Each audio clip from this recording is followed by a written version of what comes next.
Foundations of sand. Farah traced her fingertips along the edge of the photo frame, dust gathering under her nails. Their university graduation day, her in a borrowed dupatta, him with that crooked smile that had first caught her attention across the crowded library 3 years earlier. The photograph sat among dozens of others on her workbench, fragments of a story she was beginning to piece together in a different light.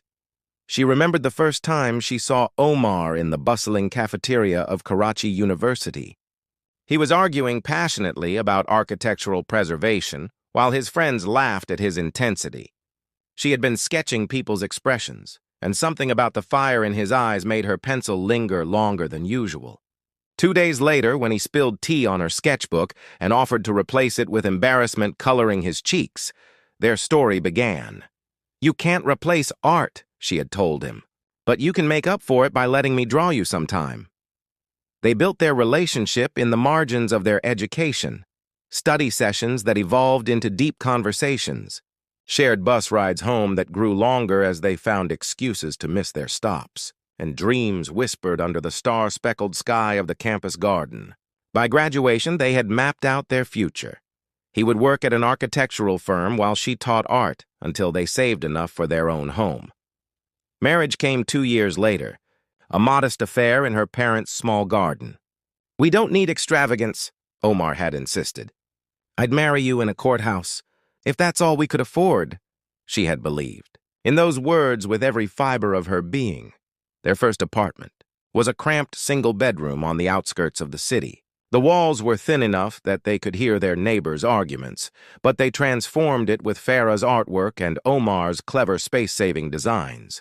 They would stay up late, Farah painting at their tiny dining table while Omar drafted building concepts, occasionally pausing to share tea and possibilities.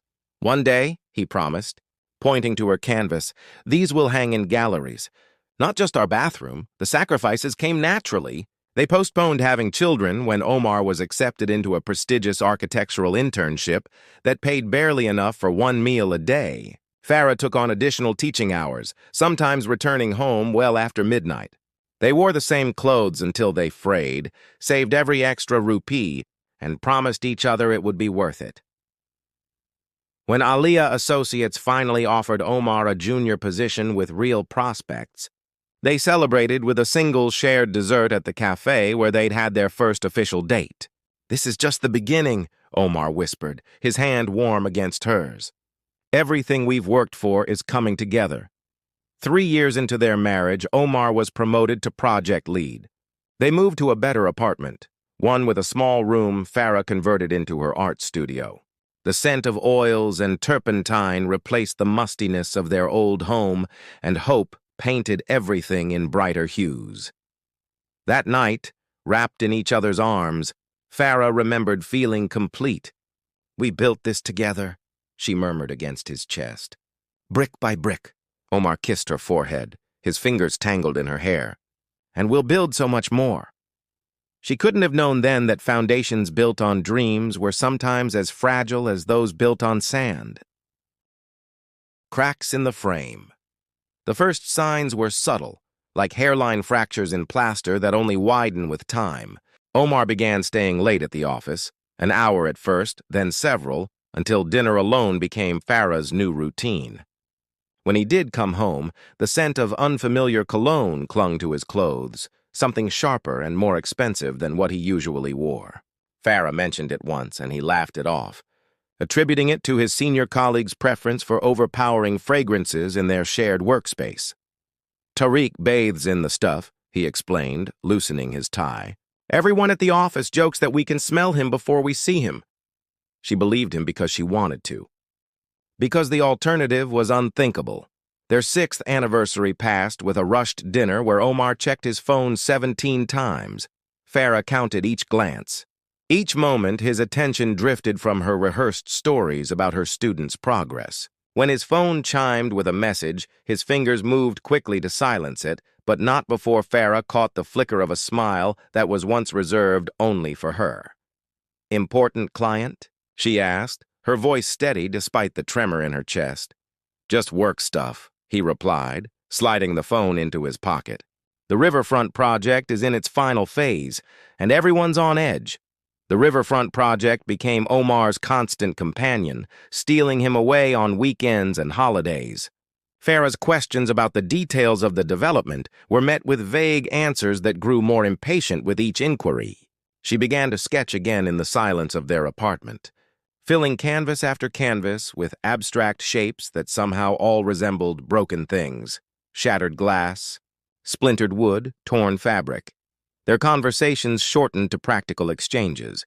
"The electricity bill is due. We need groceries. I'll be late tonight." The poetry of their early years faded into the prose of a marriage becoming a business arrangement.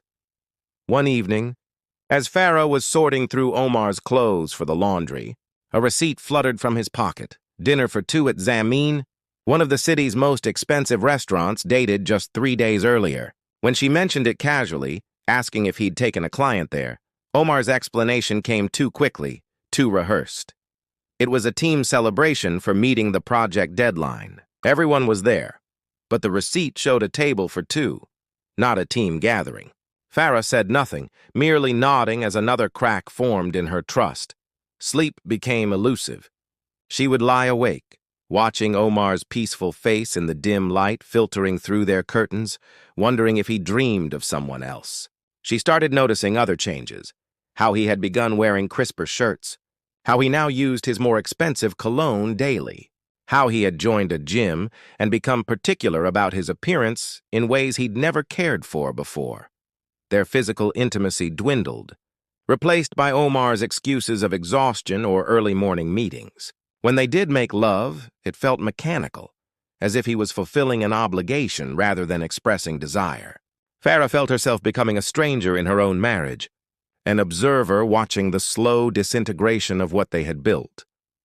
On a particularly lonely Friday, she called Omar's office around lunch, thinking they might reconnect over a quick meal. His assistant Danya paused before answering. "Mr. Omar left early today," she said carefully.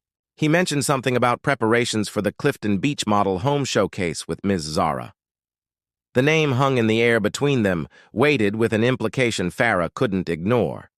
Zara Imran, the firm's new interior designer, whose name had begun appearing in Omar's casual mentions of work with increasing frequency. "Of course," Farah replied, her voice betraying nothing. "I must have forgotten." That night, Omar came home with a gift, an expensive set of brushes Farah had admired months ago. The guilt in his eyes was more confirmation than any evidence could have been. As she thanked him with a smile that didn't reach her eyes, she decided it was time to see for herself what she already knew in her heart.